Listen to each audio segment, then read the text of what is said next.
¿Existe Dios? ¿Tenemos un creador? ¿Todo el universo en el que vivimos es obra de Dios? La existencia de Dios es para mí una de las grandes preguntas de la humanidad. Y yo soy teísta y cristiano. Pero mi curiosidad por este tema es más grande que mi fe. Por eso, para indagar más, me compré este libro. Nuevas evidencias científicas de la existencia de Dios. Hoy quiero contaros cuáles son esas evidencias científicas de las que habla el libro y lo que a mí me parece como teísta y como cristiano que soy. Por supuesto, y ni qué decir, que todo lo que voy a hablar en el vídeo sale directamente de este libro y la mayoría de los argumentos vienen de este libro. Por eso lo primero que tengo que hacer en el inicio de este vídeo es recomendaros que os compréis el libro si os gusta y os atrae el tema. Por lo cual, y dicho lo cual, vamos a empezar. El libro se divide en física y cosmología, en matemáticas y en biología. Pero primero hay que establecer el punto de partida. Y es que hay que identificar qué es eso que llamamos Dios. Y en este vídeo no vamos a hablar del Dios cristiano, del Jesús de Nazaret que resucitó entre los muertos y que se crucificó en la cruz y luego a los 3 días resucitó. De ese Dios no vamos a hablar. El Dios al que nos referimos es ese algo barra alguien que creó el universo, que es eterno y que no hay nada más por encima de él. Por eso se le llama Dios. Esta es la definición por la que, según este libro, hay evidencias científicas de su existencia. Y dicho lo cual, vamos al primer capítulo: física y cosmología. Partimos de la base de que, como dijo Parménides, de la nada absoluta nada puede surgir, que aplicado a nuestro tema, aplicado a la ciencia, lo conocemos como la energía ni se crea ni se destruye, se transforma. Por lo cual podemos decir que todo lo que tiene un origen tiene una causa. El universo sabemos que no es eterno, y que tuvo un principio y que tendrá un final. A este final se le conoce como la muerte térmica del universo. Y es que aún recuerdo cuando era niño y en el libro de conocimiento del medio me explicaban que el Sol iba a estallar o iba a quemarse en 10.000 millones de años y yo estaba con la cabeza explotada porque pensaba que me iba a dar a mí. Bueno, pues no. La muerte térmica para eso queda un tiempo bastante largo. Y es que el universo tendrá un fin porque lo dice la segunda ley de la termodinámica, que para Einstein es la ley más importante de toda la ciencia. Esta ley dice que la entropía, que es la medida del desorden, ya os voy a explicar un poquito más, la entropía de un sistema aislado siempre aumenta con el tiempo, haciendo que los procesos naturales sean irreversibles y determinando la dirección del tiempo. Es decir, la entropía, que es la medida del desorden, nunca puede disminuir, salvo que haya una fuerza exterior que gaste energía en ganar ese orden. Por eso, una taza de café humeante al aire libre se enfriará, pero no podrá volver a calentarse, salvo si hay una fuerza exterior, por ejemplo yo, que la caliento y la vuelvo a meter en la tetera. Y esta ley, como podréis haber entendido, aplica al universo, que en un momento dado se consumirá térmicamente. Y también sabemos que el universo tuvo un principio, el Big Bang, que por cierto fue un sacerdote belga, Georges Lemaitre, quien fue el primero que lo dijo y expuso la teoría, vaya. Pero no es el caso de este vídeo hablar de ese sacerdote. Pero bueno, todo se ha dicho de paso. Y es que en el Big Bang hay dos cosas importantes. La primera es que tuvo una era inflacionaria. Este es un muy breve periodo de tiempo, de 10 elevado a menos 36 segundos a 10 elevado a menos 32 segundos, algo muy pequeño, en el que el universo aumentó enormemente de tamaño. Creció más de 1 billón de billones de veces en menos de una billonésima de segundo.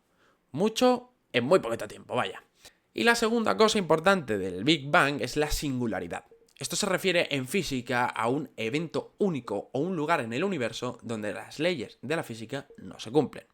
La singularidad, por cierto, igual a algunos os suena porque salió en Interestelar y es el momento en el que el prota pues está en el agujero negro. No quiero hacer muchos spoilers, aunque ya va siendo hora de que os veáis dicha película. Película, por cierto. En nuestro caso, la singularidad se refiere al primer momento, al punto inicial del universo, a donde todo se creó, donde toda la materia y energía estaban concentradas en un volumen increíblemente pequeño, con densidad y temperatura infinitas. En este estado, las leyes de la física, como la relatividad y la mecánica cuántica, no funcionan, vaya. Bueno, no funcionan no, porque fue hace ya mucho tiempo. Y a partir de ahí el universo comenzó a expandirse rápidamente, dando origen al espacio, al tiempo y toda la materia que conocemos. Y ahí se creó el tiempo, por eso afirmar o preguntar qué hay antes del Big Bang, pues no tiene mucho sentido. Y es que Stephen Hawking demostró que esa singularidad era necesaria para la expansión del universo. Y entonces os preguntaréis, ¿cómo aplica todo esto a Dios? Pues vamos a explicarlo. El primer examen que tuvo que pasar nuestro universo para existir es tener esa entropía fantásticamente baja justo después del Big Bang. Y es que a que tú y yo existamos es del todo extraordinario e incluso asombroso. Y es que la existencia de nuestro universo antrópico es muy improbable. Un universo antrópico es aquel universo donde todas las leyes están ajustadas para permitir la existencia de la vida inteligente. Y es que el progreso de la ciencia ha establecido que, primero en el Big Bang, cualquier mínima variación de esa singularidad, una variación mínima, hubiese impedido la formación de nuestro universo. Y segundo progreso de la ciencia es que hay más de 200 parámetros que son necesarios para que cualquier planeta sea susceptible de albergar vida. Y esos parámetros deben estar también perfectamente ajustados, porque otra vez, cualquier desviación, incluso minúscula, y no habría posibilidad de existencia de la vida. Penrose, premio Nobel de Física, estableció cómo de precisa debió ser la puntería para el universo antrópico. Esta es una exactitud cercana a 1 partido 10 elevado a 10 elevado a 123. Y ahora, después de otra explicación, os voy a dar un ejemplo relacionado con la lotería sobre esta puntería y sobre esta baja probabilidad, como podréis haber entendido. Porque es que antes quiero hablaros sobre las constantes. Las constantes son valores fijos en la naturaleza que no cambian y determinan cómo funciona el universo. Ejemplos: la velocidad de la luz, la constante gravitacional o la carga negativa del electrón. Si estas constantes fueran distintas, el universo no podría existir tal y como lo conocemos. Bueno, tal y como lo conocemos no podría existir. Y sobre esto, dos citas. El primero, Einstein, que dijo que a la vista de la armonía del cosmos, el cual soy capaz de reconocer con mi limitado entendimiento humano, hay todavía individuos que dicen que no hay algo superior. Y la segunda cita, incluso Stephen Hawking, que era reconocido por ser muy ateo, tuvo que admitir que las leyes de la ciencia, tal y como las conocemos en el momento presente, en el momento en el que estamos ahora, contienen muchos números fundamentales como el tamaño del electrón o la relación de las masas del protón y el electrón. Y el hecho extraordinario de todo eso es que los valores de esos números parecen haber sido ajustados con precisión para hacer posible el desarrollo de la vida. Esto lo dijo, insisto, Stephen Hawking. Y ahora vuelvo con la lotería que os he dicho antes. Y es que esa puntería de 1 partido 10 elevado a 10 elevado a 123 la vamos a comparar con las probabilidades de ganar el gordo de la lotería de España, el gordo de la Navidad. La probabilidad de ganar el gordo es de 1 partido 100.000, que comparadas con las otras probabilidades no parecen tan pequeñas, luego no toca nunca. Y es que para alcanzar la improbabilidad del universo necesitaríamos ganar el gordo unas 2200 veces seguidas. Es decir, si compraras un solo décimo en cada sorteo y ganaras el gordo cada año durante más de 2 milenios seguidos, seguirías estando en una posibilidad más probable que la de que el universo sea capaz de generar vida. Y vosotros podéis decir: pero esto no justifica la existencia de Dios. Esto no afirma al 100% que Dios haya creado todo esto. Y estáis en lo cierto. Esto no es una evidencia científica. Y es que esto es solo el apartado de física y cosmología. Ahora vamos a pasar a las matemáticas, otro capítulo muy interesante. Y aquí aparecen Kurt Gödel y San Anselmo de Canterbury. El primero es uno de los grandes matemáticos de la historia, quien aplicó la lógica moderna al argumento ontológico de San Anselmo, un filósofo. Y el argumento ontológico dice lo siguiente. 1. Dios es el ser del que nada mayor puede ser imaginado. Punto número 2. Un ser que necesariamente existe en la realidad es mayor que un ser que existe pero no necesariamente, como los humanos, que dependemos de nuestros padres para nuestra existencia y sucesivamente. 3. Por lo tanto, si Dios existe como una idea en la mente, pero no existe en la realidad, entonces podríamos imaginar algo que es más grande que Dios.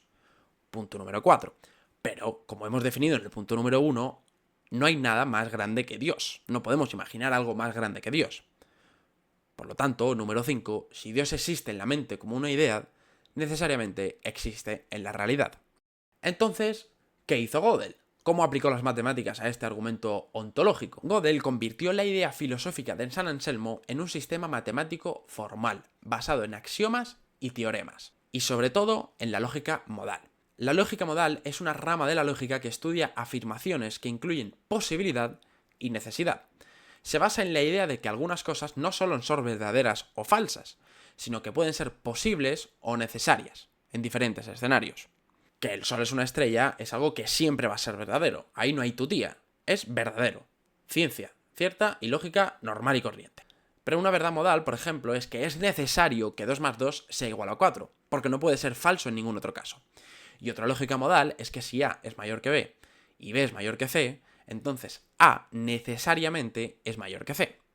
Por lo cual, el argumento de Gödel al argumento ontológico es 1. Gödel definió a Dios como un ser que posee todas las propiedades positivas posibles. Punto número 2. Gödel estableció que si la existencia es una propiedad positiva, entonces un ser perfecto debe existir en todos los escenarios posibles. Punto número 3.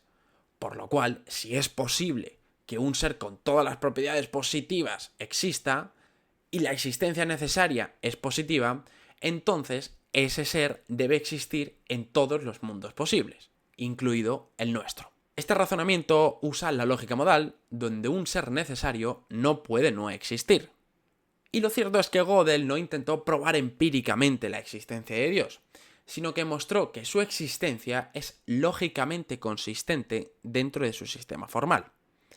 Es más, su prueba fue tan rigurosa que en 2013 científicos informáticos la verificaron con ordenadores muy potentes de la época, y mostrando que la lógica de Gödel era matemáticamente correcta. Es decir, según la lógica de Gödel, que Dios necesariamente exista es matemáticamente correcto. Y este es el apartado de las matemáticas. Luego resumiremos otra vez un poquito todo, por si no se está quedando claro. Y es que ahora vamos a llegar al capítulo número 3, la biología. Y aquí lo primero de todo, y lo que dice el libro, es que la ciencia no ha conseguido saber cómo surgió la vida. Se han hecho muchos experimentos, pero no se consigue saber. Y lo que sabemos sobre la célula barra ser vivo más pequeño que conocemos, y que puede existir de forma autónoma, tiene tal complejidad que es muy poco probable que éste haya sido creado por azar. Y es que la célula menor posible tiene 300.000 pares de bases, más de 300.000 peldaños que tuvieron que ensamblarse de una manera determinada para que pudiese vivir de forma autónoma. La probabilidad de obtener esta combinación concreta de letras por azar es de 1 entre 4 elevado a 300.000. Y esto se aplica solo a la célula más pequeña existente y teóricamente posible. Y en realidad yo lo he mirado por internet y la célula más pequeña posible, según ponía, era de 500.000 pares de bases. Por lo cual lo que dice el libro es de 300.000, pues incluso la probabilidad de que haya sido por azar la manera determinada, pues incluso es mayor. Pero yo digo lo que pone en el libro y así me curo en salud. Y estos pares de bases pertenecen al ADN, que es solo un componente de los muchos que tiene una célula viva. Luego están las proteínas. Y es que sin la proteína, el ADN no funciona. Pero es que cada proteína está constituida por una secuencia específica de aminoácidos. Y estos aminoácidos también tienen que unirse de acuerdo a una secuencia determinada. Una proteína pequeña, que por ejemplo tenga 1000 aminoácidos, la probabilidad de dar con la secuencia adecuada por azar es de 1 partido 20 elevado a 1000. Una probabilidad que sigo sin lograr entender como todas las probabilidades que he dado antes, pero que parece baja también. Y además, esta probabilidad hay que elevarla al número de proteínas, que puede haber unas 42 millones de moléculas de proteína en cada célula. Y luego resulta que es que las estructuras proteicas de una célula no pueden replicarse sin la ayuda del ADN. ¿Y qué es lo que he dicho hace un momento del ADN? Que sin la proteína no puede vivir, no puede funcionar. Lo que significa que el ADN y las proteínas debieron surgir a la vez para que fuese posible su existencia. Lo que a las bajas probabilidades que teníamos antes de que las secuencias determinadas fuesen por azar, se le suma la baja probabilidad de que el ADN y las proteínas debieron surgir a la vez. Por lo que, según nos dice la biología, las posibilidades de que una sola célula haya sido ensamblada por azar son tan cercanas a cero como tú te puedes imaginar. Y Francis Collins, director del proyecto del genoma humano, un proyecto que revolucionó el estudio de la genética humana, dijo, y leo: empecé un viaje intentando entender por qué las personas intelectualmente sofisticadas podían creer en Dios. Para mi consternación, encontré que el ateísmo resultó ser la menos racional de todas las posibles elecciones. La creencia en Dios es la elección disponible más racional. Vi en cada ciencia que tanto amaba algo que se me había escapado. La evidencia que parecía pedir a gritos un creador. Hay algo en lugar de nada. El universo tuvo un principio. Sigue elegantes leyes matemáticas. Dios tiene que ser un asombroso físico y matemático. Y sigo con las citas. Fred Hoyle, astrónomo inglés que formuló por primera vez la teoría de la nucleosíntesis estelar, que es la creación de elementos químicos por fusión nuclear en las estrellas, algo que parece muy tocho, dijo: a medida que los bioquímicos descubren más y más acerca de la impresionante complejidad de la vida, es evidente que las posibilidades de que se haya originado por accidente son tan mínimas que deben ser completamente descartadas. La vida no apareció por casualidad. Max Planck, uno de los padres de la física cuántica, dijo: los descubrimientos del laboratorio imponen la idea de Dios. Werner Heisenberg, uno de los fundadores de la mecánica cuántica y que en un universo paralelo fue capo de la droga o algo así parecido, expresó: el primer trago de la copa de las ciencias naturales te hace ateo, pero al fondo de la copa Dios te está esperando.